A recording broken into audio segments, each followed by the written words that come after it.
زه نن کندوز ته راغلی یم.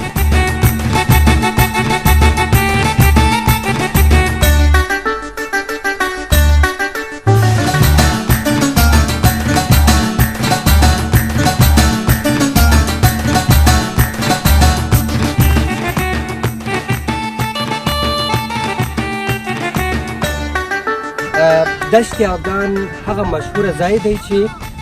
د پسرلي په لومړیو ورځو کې یا هم یو څو ورځې مخکې یا وروسته د پسرلي نه ډېری کسان دغه شنې دښتې ته راځي او د دغه فضا نه خوند